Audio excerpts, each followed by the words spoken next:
Trapped on breaking ice. How a failed PhD student's rejected research saved their lives in Arctic disaster. When Marcus Chun heard the ice crack beneath his feet, he had exactly 3 seconds to make a decision that would determine whether he lived or died. The crack sounded like a gunshot in the Arctic silence.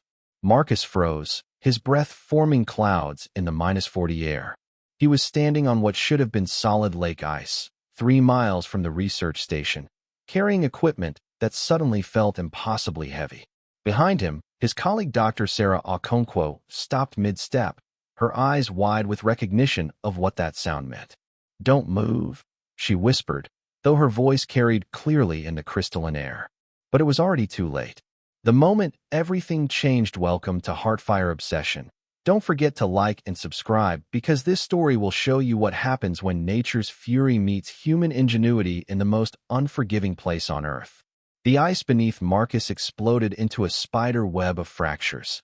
In the span of a heartbeat, the solid surface that had held them safely for the past hour transformed into a death trap. Marcus felt the world tilt as the ice section he stood on separated from the main sheet, tilting at a sickening angle. He threw himself forward, arms outstretched, fingers clawing for purchase on stable ice. His heavy pack dragged him backward. The frigid water of Hudson Bay waited below, water that would kill him in minutes, maybe less. Sarah screamed his name. Marcus's gloved fingers caught the edge of solid ice. His legs plunged into the water, and the cold hit him like a physical blow, driving the air from his lungs. Pain exploded through his body as the Arctic water soaked through his thermal layers. He had seconds, maybe 30 if he was lucky, before hypothermia set in. "Hold on." Sarah was moving, but carefully, distributing her weight as she crawled toward him on her stomach. "Don't let go." Marcus couldn't answer. His teeth were already chattering violently. His fingers were losing feeling. The equipment pack was pulling him down, but releasing it meant losing the emergency supplies they might need to survive. The problem nobody expected. Sarah reached him, her face pale with fear. She grabbed his wrists, but she was 50 pounds lighter than Marcus, and the ice beneath her was making ominous creaking sounds. "The pack," Marcus managed through chattering teeth. "Too heavy. Don't you dare let go of anything," Sarah commanded. "We need those supplies."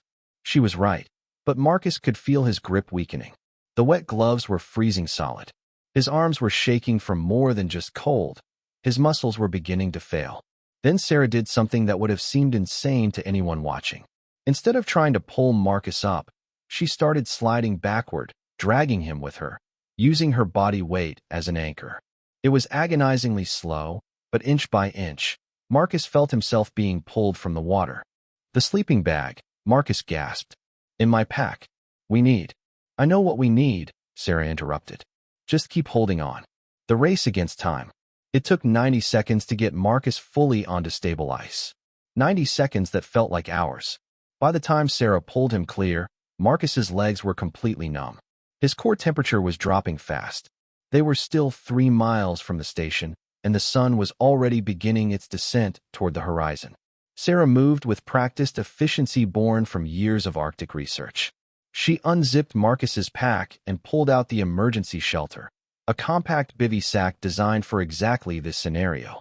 But her hands were shaking, whether from cold or adrenaline, Marcus couldn't tell. "We can't stay here," Marcus said, his words slurred. "Ice is unstable. We can't move until I get you out of these wet clothes. You'll be dead in 20 minutes if we don't stop the heat loss." She was right, but Marcus's survival instincts were screaming at him that they needed to get off this ice, get back to safety. The crack they'd heard wasn't isolated. It was a sign that the entire lake's surface was compromised, probably from warmer currents below or unusual pressure patterns they hadn't detected. The impossible choice. Sarah had the shelter partially deployed when they heard it. Another crack, this one much closer and much louder. Both of them turned to see a jagged line racing across the ice toward them, moving faster than a person could run. "Run!" Marcus tried to stand, but his legs wouldn't cooperate. The numbness had spread too far, too fast. Sarah looked at the approaching crack, then at Marcus, then at the equipment scattered around them. Her face showed the calculation happening in real time. There wasn't time to save everything. There might not be time to save anything. "Leave me," Marcus said. Get help. Shut up, Sarah replied, and made a decision that defied every survival manual ever written. Instead of running, instead of trying to save just herself or just Marcus, she grabbed the equipment pack and started pulling out items with furious speed. The satellite phone, essential. The flare gun, critical. The medical kit, necessary. She was assembling a survival cache while the ice literally broke apart around them. Sarah, there's no time. There's always time if you use it right, she shot back, still moving. My thesis was on rapid emergency triage. I know exactly what we need. The crack was 50 feet away. 40. Sarah made one final grab, the waterproof matches and the emergency beacon. Then she hooked her arms under Marcus's shoulders and started dragging him. Not toward the distant research station, but perpendicular to the crack, toward a section of ice that her experienced eye had identified as more stable. 30 feet. Marcus tried to help, tried to move his legs, but they were useless weights. He could feel Sarah straining, could hear her gasping with effort. 20 feet. We're not going to make it, Marcus said. Yes, Sarah panted. We are. 10 feet. The ice behind them shattered with a sound like a building collapsing. Marcus looked back and saw open water where they'd been standing just seconds before. The survival shelter, the rest of the equipment, everything they'd left behind was gone, sinking into the black water. 5 feet. Sarah gave one final, desperate heave, and they tumbled onto a section of ice that felt, marginally, more solid. The crack stopped its advance, finding resistance in thicker ice, but the section they'd escaped from had completely separated. They were now on an ice floe, drifting slowly away from the shore. The new reality. Marcus lay on his back, staring at the darkening sky, his body shaking uncontrollably. Sarah collapsed beside him, gasping for breath. Around them, the Arctic landscape was transforming. What had been a solid path back to safety was now a maze of ice fragments and open water. We're trapped, Marcus whispered. Sarah sat up, pulling out the items she'd salvaged. Satellite phone, flare gun, medical kit, matches, emergency beacon. In the chaos, she'd managed to save exactly what they needed most, but it was still a desperately short list for survival in one of the harshest environments on Earth. She activated the emergency beacon, the small red light blinking steadily. Help is coming. We just have to stay alive until it gets here. How long? Marcus asked, though he knew the answer would be bad. Sarah checked her watch, calculated distances and response times, factored in the weather conditions that were already beginning to deteriorate. Minimum 6 hours, she said. Maybe 12 if the weather turns. Marcus looked at his useless legs, felt the cold still radiating from his core despite being out of the water. He looked at their tiny cache of supplies. He looked at the vast expanse of broken ice and open water that now separated them from safety. Sarah, he said quietly, I don't think I have 12 hours. She met his eyes, and in that moment, they both understood the magnitude of what they were facing. The ice had stopped cracking, but that was the least of their problems. Now came the real challenge, staying alive in Arctic conditions with minimal supplies, failing equipment, and a body that was already shutting down from hypothermia. Sarah opened the medical kit and pulled out the emergency thermal blanket. Then we'd better get creative, she said, because I didn't drag you out of that water just to watch you give up now. But as she looked around at their situation, isolated on a drifting ice floe, surrounded by water too dangerous to cross, with night approaching and temperatures that would drop another 20 degrees, even Sarah's determination couldn't hide the fear in her eyes. The question wasn't whether help would come. The question was whether they'd still be alive when it arrived. Sarah's hands moved with precision despite the cold, despite the fear. She was implementing lessons from a thesis that her academic committee had called unnecessarily practical and lacking theoretical rigor. They'd wanted elegant mathematics and abstract models. She'd insisted on studying real-world emergency response in extreme environments. Now that knowledge was the only thing standing between them and death. Your pack, she said to Marcus. What else is in there? Marcus's thinking was getting fuzzy, his words coming slower. Research, samples, water bottles, lunch. What? Because we're going to build something those stuffed shirt professors said was impossible. Sarah pulled out the water bottles, 3 of them, frozen solid. Emergency heat source. Marcus tried to focus. Those are frozen. Exactly. Sarah was already working, using the waterproof matches to light a small fire with the paper wrapping from their lunch. Chemical hand warmers would be better, but we work with what we have. She placed the frozen water bottles near the tiny flame. Marcus watched, confused, as she monitored them carefully. When the ice began to melt, she quickly moved the bottles away from the fire, then wrapped them in sections cut from the emergency blanket. Plastic bottles with water just above freezing, she explained, placing them against Marcus's chest, under his arms, against the major arteries in his groin. They'll absorb your body heat, but slowly, without shocking your system. As they warm up, they'll actually help stabilize your core temperature. It was brilliant. It was also something Marcus had never seen in any Arctic survival manual. "Where did you learn this?" he asked. "From a street kid in Edmonton who survived 3 winters sleeping rough," Sarah said quietly. "I interviewed her for my thesis. The committee called her insights anecdotal and unscientific. She secured the bottles in place. Turns out survival doesn't care about peer review. The physics of desperation." The emergency beacon blinked its steady red pulse, but Sarah knew the harsh mathematics of Arctic rescue. They were on a moving ice floe, drifting with currents. Even with GPS coordinates, finding them would be complicated. And the weather was turning. She could see the clouds building on the horizon, the particular quality of light that meant snow was coming. She needed shelter, but the bivy sack was gone. She needed insulation, but most of their gear had sunk. She had a medical kit, a mostly empty backpack, the clothes they were wearing, and her understanding of thermodynamics that was about to be tested in the most literal way possible. "Marcus, I need you to stay awake. Can you do that?" "Trying," he mumbled. His eyes were starting to drift closed. Sarah made a decision. She opened the medical kit and found the caffeine pills, designed for researchers pulling all-nighters, not for hypothermia victims, but they'd have to do. She crushed 2 pills and mixed them with a tiny amount of water from the melting bottles, forcing Marcus to swallow. "That's not standard protocol," Marcus observed, his words still slurred but slightly clearer. "Standard protocol assumes you have standard resources," Sarah replied. "We're improvising." She pulled out their research samples, soil cores, water samples, all carefully labeled and preserved. Each sample container was insulated. Sarah started repurposing them, creating a layered system around Marcus's body. It looked absurd, a grown man wrapped in scientific equipment and emergency blanket scraps. But it worked. She could see his shivering becoming less violent, more rhythmic. That was good. Rhythmic shivering meant his body was still fighting. The storm they didn't need. The snow started as tiny crystals, barely visible. Within 20 minutes, it was a wall of white that reduced visibility to mere feet. The temperature dropped another 15 degrees. Sarah felt her own body beginning to struggle, felt the cold working through her layers. She'd used most of their insulation on Marcus.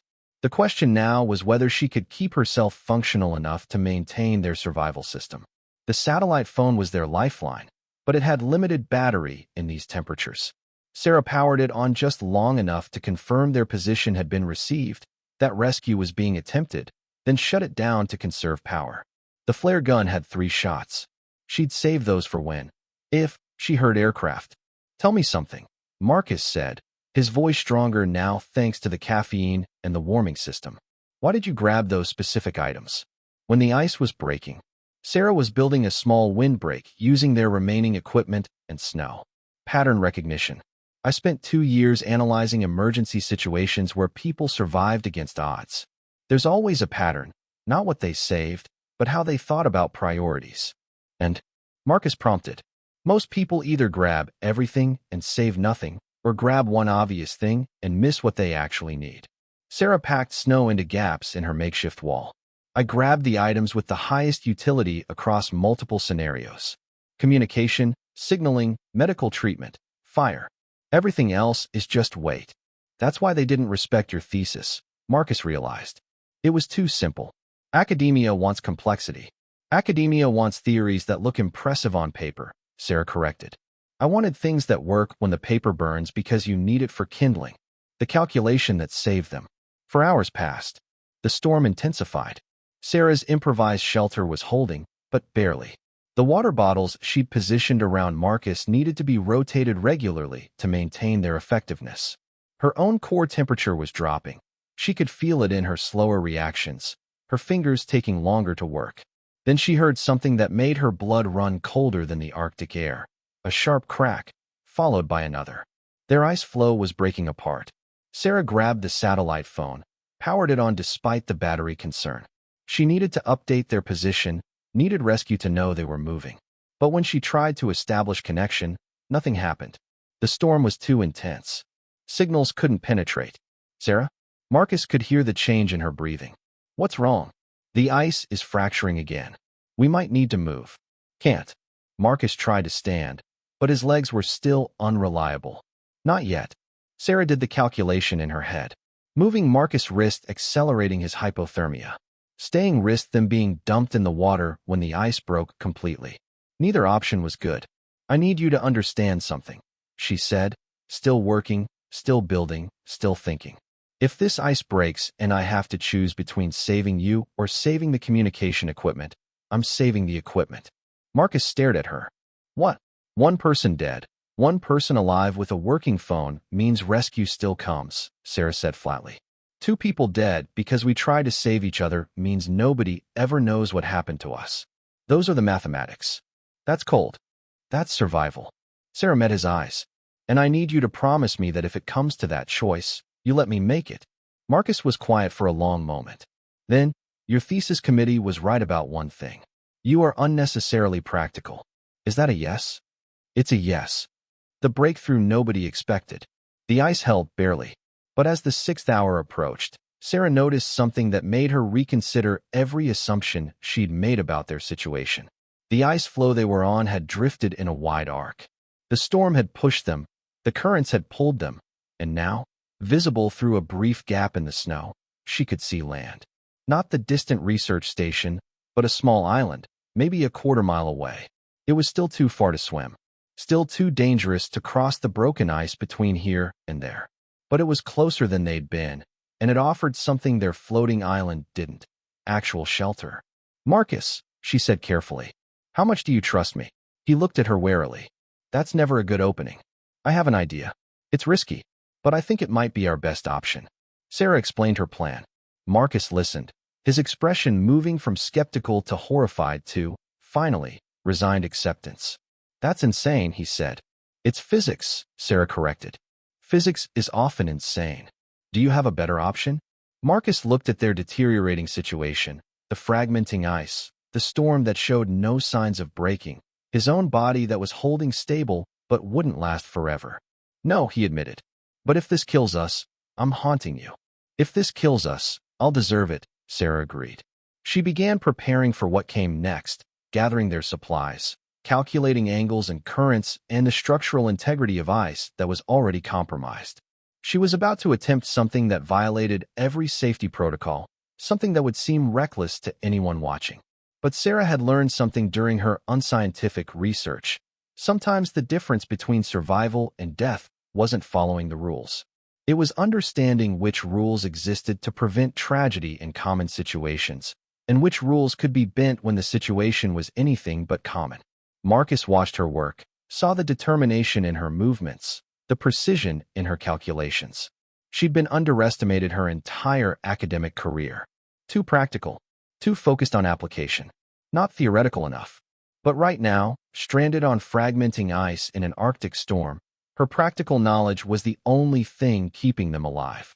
Sarah, Marcus said quietly, when we get back, if we get back, I'm recommending your thesis for publication. She looked up, surprised. It was rejected. Twice. Then we'll find a journal that values staying alive over sounding impressive. He managed a weak smile. Pretty sure the Arctic Survival Quarterly would be interested.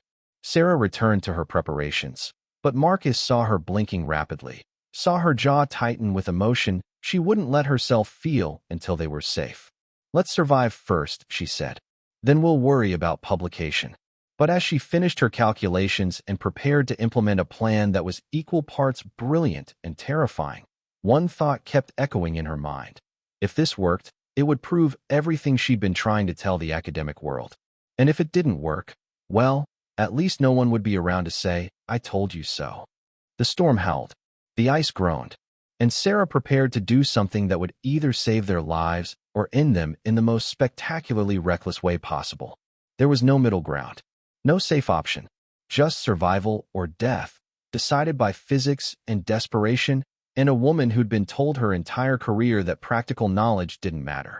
She was about to prove them all wrong, or die trying. Sarah's plan required three things: perfect timing, flawless execution, and a level of trust that Marcus wasn't entirely sure he possessed. But as he watched her work, methodically preparing each element, he realized she'd already calculated every variable. This wasn't recklessness, it was applied science under extreme conditions. The ice flow is rotating, Sarah explained, pointing to the way their platform was slowly spinning in the current. In about 40 minutes, we'll have maximum velocity in the direction of that island. The centrifugal force will be working with us instead of against us. You want to ride a chunk of breaking ice toward land, Marcus said slowly. Like a sled. Like a very unstable, potentially deadly sled. Yes. Sarah was securing their supplies, creating a weight distribution that would, theoretically, keep their ice platform from flipping. But the alternative is staying here while this ice continues to fragment, and eventually we'll be on a piece too small to support us. She showed him her calculations, worked out on the back of a sample label with a pencil she'd found in the medical kit. The math was elegant, accounting for current speed, wind resistance, the gradual deterioration of their ice platform, and the angle they'd need to approach the island to avoid the rocks she could see jutting from the water. You did all this in your head? Marcus asked. Most of it 2 hours ago when I first noticed we were drifting in an arc, Sarah admitted. I've been refining it since then. Marcus looked at the numbers, looked at the island barely visible through the snow, looked at Sarah's determined face. Your thesis committee really was full of idiots. I tried to tell them, Sarah said with the ghost of a smile. Shall we? The ride nobody would recommend.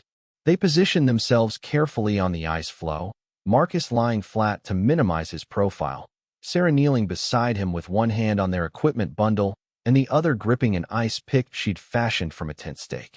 She'd calculated the rotation, measured the current, and now they had to wait for the exact moment when physics would be on their side. Marcus, she said quietly, if this goes wrong. It won't, he interrupted. You're too stubborn to let it. The ice floe continued its slow rotation. Sarah watched the island, watched the angle, felt the movement beneath them. She'd spent years studying emergency dynamics, interviewing survivors, analyzing what separated those who lived from those who died in extreme situations. It always came down to the same thing. Not strength, not luck, but the ability to see solutions where others saw only obstacles. 30 seconds, she said. The wind picked up, pushing them faster. The ice groaned, but held. Marcus could feel the acceleration, feel them picking up speed in a way that was both exhilarating and terrifying. 20 seconds. Sarah adjusted her grip, shifted her weight slightly to compensate for a crack that had opened along the edge of their platform. The mathematics were working. They were moving exactly as she'd predicted. 10 seconds. Marcus closed his eyes, then forced them open. If they were going to die attempting something this audacious, he at least wanted to see it coming. 5, 4, 3. The current caught them, the wind pushed, and their ice flow suddenly accelerated, spinning slightly as it went. Sarah made minute adjustments with her weight, using the ice pick to create drag on one side, speeding their rotation just enough to align them perfectly with the gap in the rocks ahead. They shot toward the island like a chaotic missile, picking up speed, the ice groaning and cracking beneath them, but not yet breaking completely apart. Hold on, Sarah shouted, and then they were through the rocks, scraping one but not catching, and the ice floe hit the shallower water near shore and ground to a shuddering halt on a submerged sandbar, 15 feet from dry land. For a moment, neither of them moved. Then Marcus started laughing, a slightly hysterical sound that Sarah joined after a second. That was, Marcus gasped, the most insane thing I've ever done. It worked, Sarah said simply. That's all that matters. The shelter they built. Getting Marcus those final 15 feet to actual land took another 20 minutes of careful maneuvering. Sarah had to partially carry him, had to move their supplies in multiple trips, all while the ice platform they'd ridden continued to break apart behind them. By the time they reached solid ground, Her body was shaking from exertion and cold, but they were off the ice. They were on land.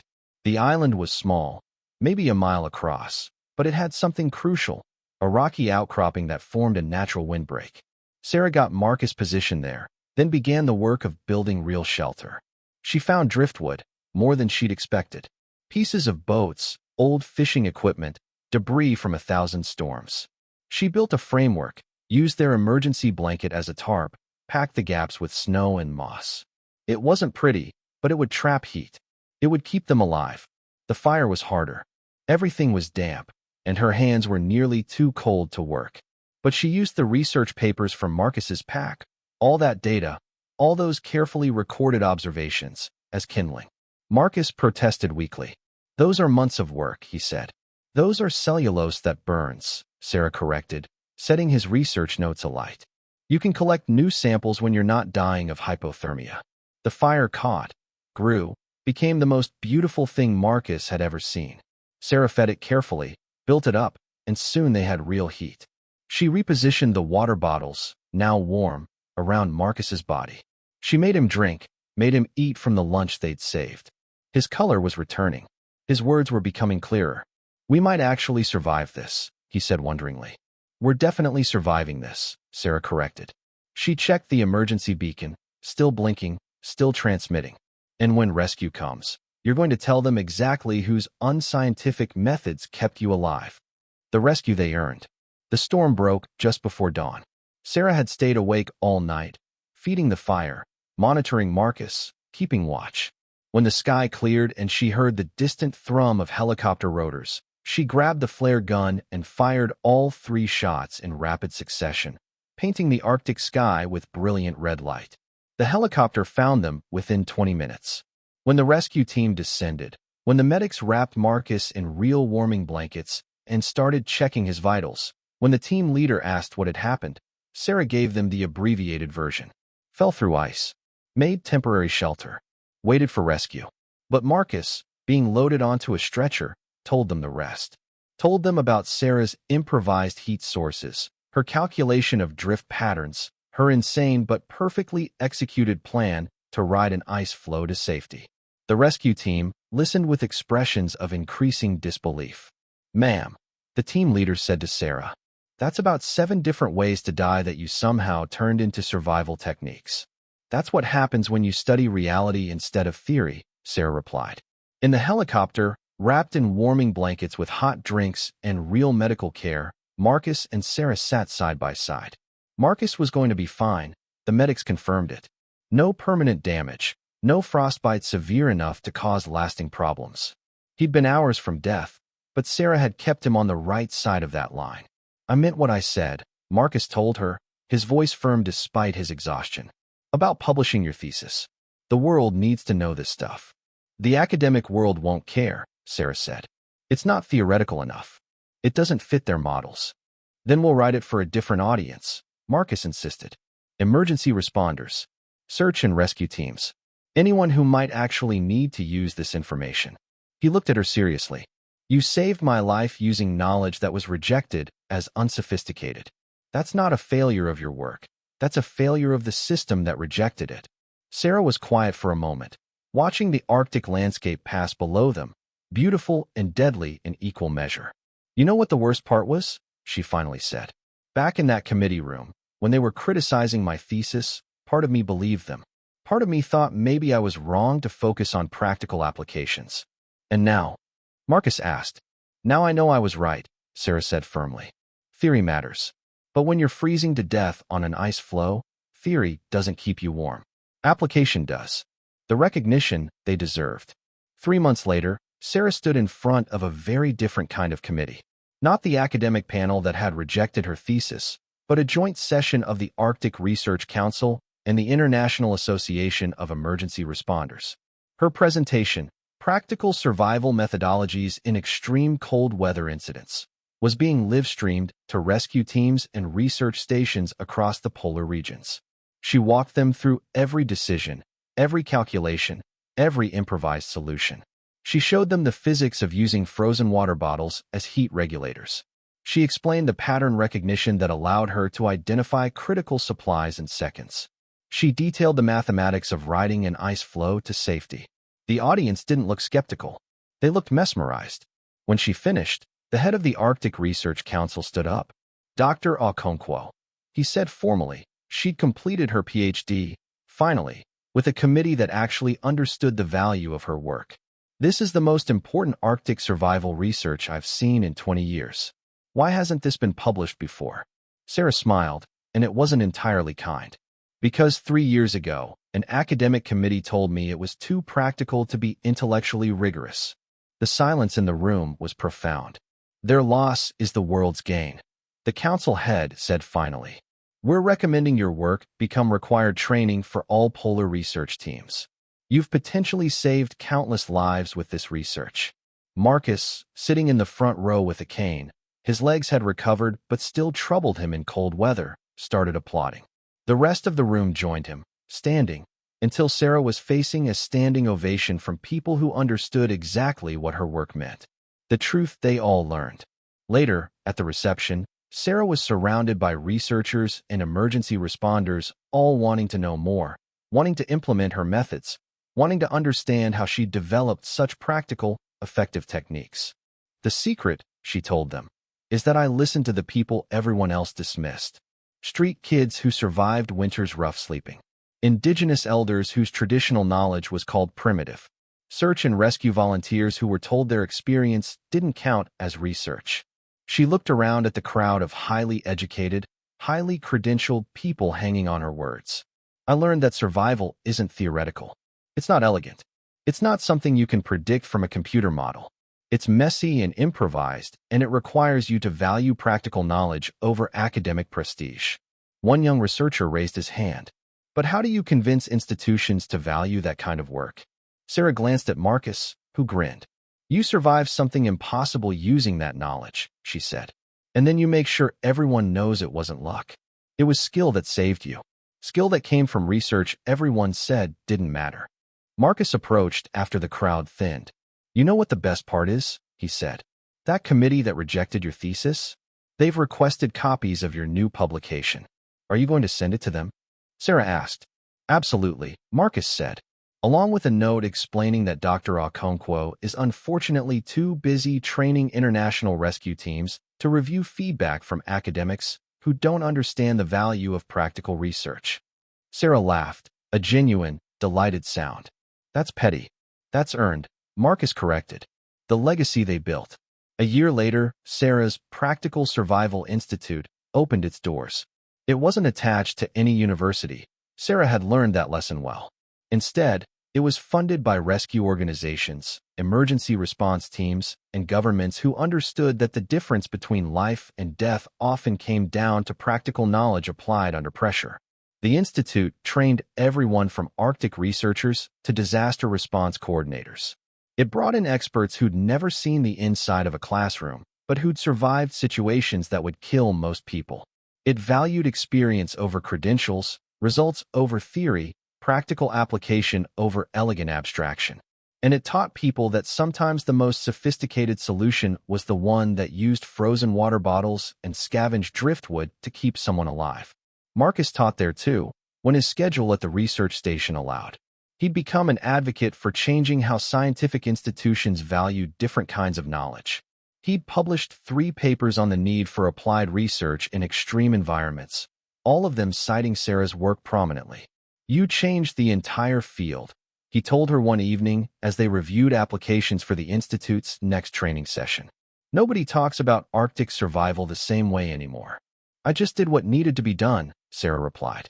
That's exactly it, Marcus said.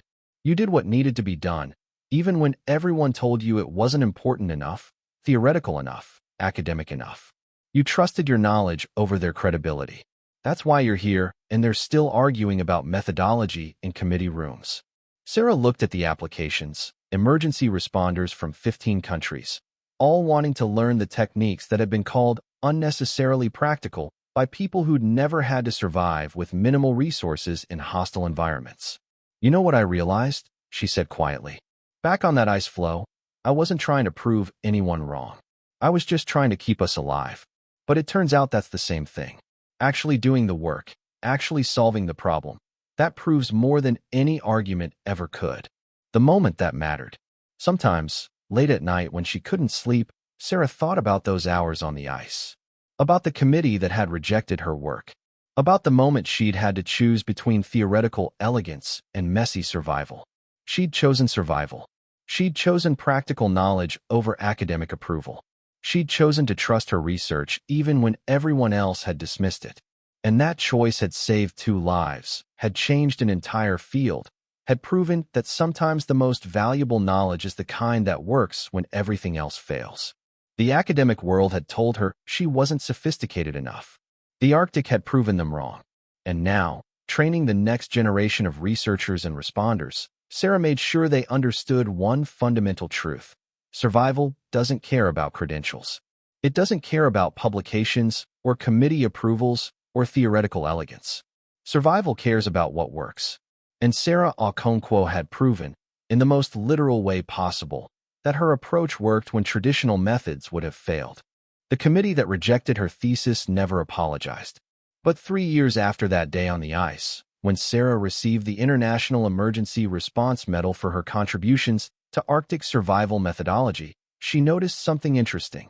Her old thesis advisor was in the audience, taking notes during her acceptance speech. Sarah didn't acknowledge him, didn't call him out, didn't need to.